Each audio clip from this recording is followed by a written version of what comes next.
David, great to see you. This was just outrageous yesterday. Should there be consequences? Oh, well, there should be an apology. This was disgraceful. When you come to someone's country, you respect their customs and their cultures.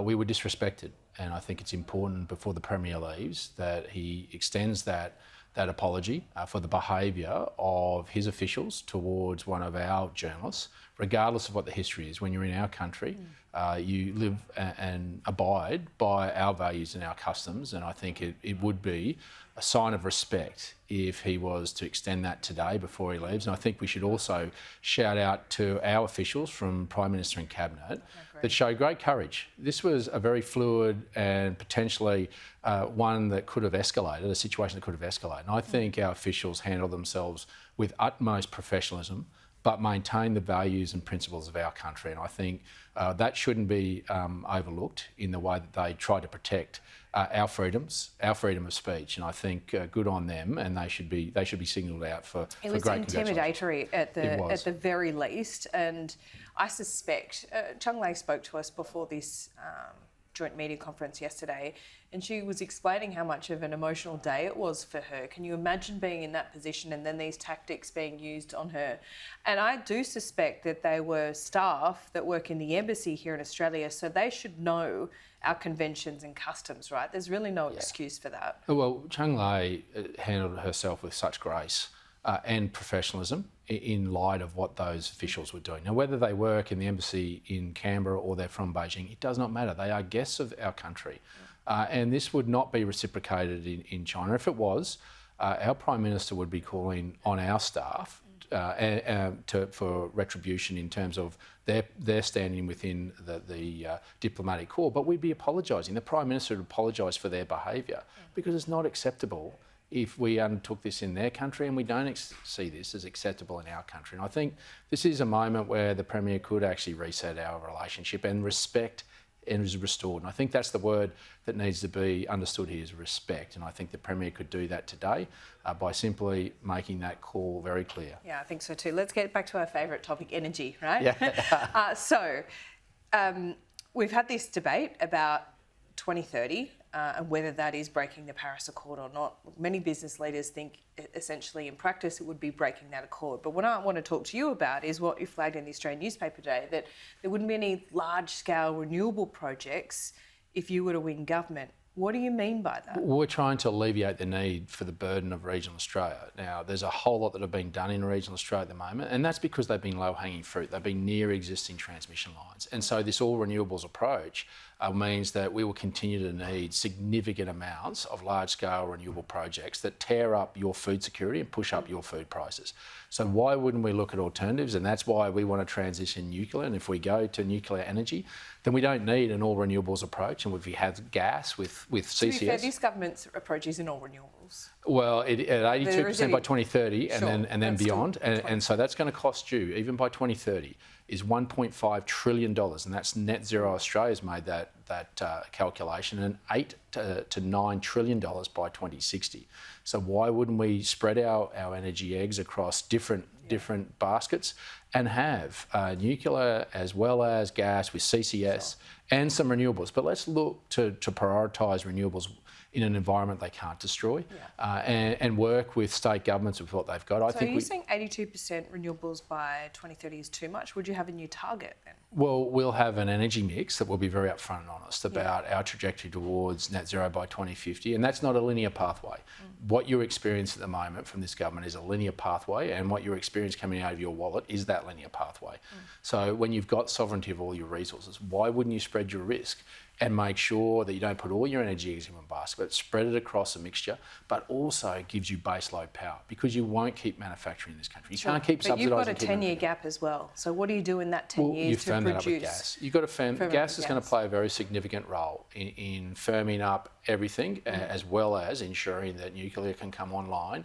Gas will play a significant role, and that'll be with carbon capture storage. That's zero emissions, and we'll do that in the right place. In fact, Japan is looking to use us as a carbon capture storage sink. They're having nuclear. They're reopening their nuclear power plants, as well as building a new 1,200 megawatt. They'll have renewables as part of that mix, but they'll have gas with CCS. So No economy of similar size of Australia has gone an all renewables approach, and this is what the government. But the government's not talking about all renewables. They just don't like talking about the 10 to 20% that has to be fossil fuels. Well, I think you'll find that they're going to get very close to an all renewables approach with batteries. Yeah. And that's the approach that they've been very clear. If they're not, well, be very clear about what their mix will be. You'll see what we stand for. Peter Dutton and I are going to look Australians in the eye. And we're going to tell them there is a future to be made in Australia, and that's with reliable baseload power that's affordable and zero emissions. What's the mix? Well, that we'll announce very soon, but we'll get that mix right to make sure we spread out. Very soon. Well, it's soon. I mean, we want to be upfront and honest. I mean, this is the thing. There is no climate war. There's how we get there.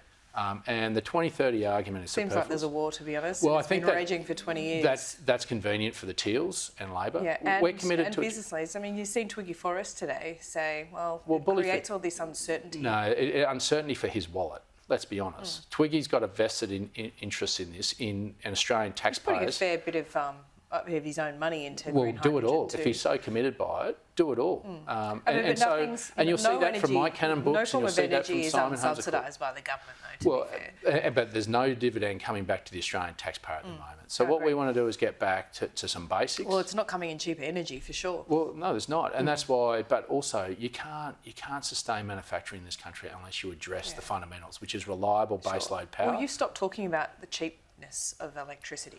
To be fair. We'll come back. Make no mistake. Because nuclear is expensive. Well, there's an upfront cost, but let me say that Who pays for that, though? Well, let me just say this. What you've got to understand is that this is an investment, a legacy over 80 to 90 years. And a nuclear power plant lasts a lot longer than a wind turbine, less than 20 years. And so CSIRO didn't factor in the dividend that we paid back to the Australian taxpayer for the extra 40 to 50 years beyond what they calculated the other day. And they also didn't take into account the capacity that we'd be running these at. They made assumptions, and that's fair enough, they had to make those assumptions, but we haven't told them what our energy mix would be. So how can they sit there and say this is accurate calculations? I get they're making assumptions. Will you produce those calculations? We'll be very upfront. Okay. Peter Dutton and I... How will you base those calculations? Based off what? Off our energy mix, about what lived experience? Well, the capacity of how we'll build these plants, what capacity our nuclear power plants will have to run with, because on what the assumption that taxpayers pay for it, or well, we'll be upfront about the costs, about how it's paid for, and about the locations, everything. We're not going to hide anything. What you see is what you get out of Peter Dutton and I. We're going to be upfront and honest with the Australian people and just look them in the eye and say this is what strong leadership looks like. This is what it means to have a reliable energy system that is affordable, reduces our emissions, and gives us future of manufacturing something in this country. Probably don't care, but it's going to be hard for the Libs to win back some of those Teal seats with this. Well, I mean, with all due respect, I think many people in those Teal seats are feeling the pain that many people outside those seats are feeling about what's coming out of their wallets. We're not against, but these Teal people... I hate to argue with you, but the point is you're not promising anything cheaper either in the short term. What we're saying is we've got a sustainable future that's living up to those international commitments that those people in Teal seats ideologically view and believe in. I just say to those viewers that are from Teal seats, just take a little visit out west and understand the burden you're asking us to bear. For you to put your head on a pillow at night and think that you've saved the world, you've actually destroyed much of the environment where I live, and you're asking us to have our livelihoods taken away, and you've actually had your food security taken away. There is a better way. We can achieve this. We've got a lot of land here. Is it really tearing up the best agricultural land? Yeah, I was in Wagga last week. Can't that be... 2,000 Can't that acres. be mitigated though? Well, not with the way that we're going. Not everything's prime agricultural land though. We've got a lot of desert out there. Yeah, but then you've got to have the transmission lines to plug it in, and that goes across prime agricultural land. So this is the folly that Chris Bowen and co go down. And 2,000 acres of cultivation country in Wagga I saw last week is going under solar panels. That's your food security gone.